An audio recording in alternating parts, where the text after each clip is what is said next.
இன்றைக்கி நம்ம பார்க்க போகிற படத்தோட பேர் தெலுசுக்காடா. இந்த படத்தில் ஹீரோ வந்து காலேஜ் படிக்கையில் வந்து ஒரு பொண்ணை லவ் பண்ணுறாரு. அந்த பொண்ணு ரீசனே இல்லாமல் வேறு கழட்டி விட்டு போயிடுது. அதுக்கப்புறம் அந்த பொண்ணு இல்லைனா என்ன, ஒரு குடும்பம் கிடைக்கிறக்காண்டி இன்னொரு பொண்ணை வந்து மேட்ரிமோனியில் வந்து பார்க்குறாரு. அந்த பொண்ணோட ஹாப்பியாக இருக்கலாம்னு சொல்லி கல்யாணம் பண்ணி குடும்பத்தோடு இருக்கலாம்னு நினைக்கிறாரு. ஆனால் அந்த பொண்ணுக்கு வந்து கர்ப்பபாக்கியம் இல்லை.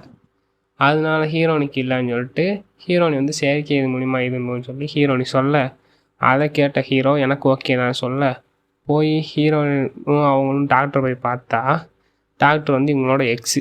அதுக்கப்புறம் எக்ஸையே செயற்கை மதரை ஆக்கி அவள் எக்ஸு வந்து இவன் குழந்தைய வந்து வளர்த்து கொடுக்கும். நல்லா காமெடியாக என்டர்டைன்மெண்ட்டாக இருந்துச்சு. பார்க்குறவங்க பாரு, நல்லா இருந்துச்சு. இந்த படத்தோட லிங்க் வேணும் அப்படின்னா என்னை ஃபாலோ பண்ணிட்டு கமெண்டில் லிங்க்குன்னு கமெண்ட் பண்ணுங்கள். நான் உங்களுக்கு இந்த ஃபைலை வந்து சென்ட் பண்ணுறேன். சில பேருக்கு ஒரு சில ஃபீலிங்ஸ் எப்பவும் அப்படியே தான் இருக்கும். அந்த ஃபீலிங்ஸ் வானு கூப்பிட்டா வந்துச்சு அப்படியே போனா போயிடுறதுக்கு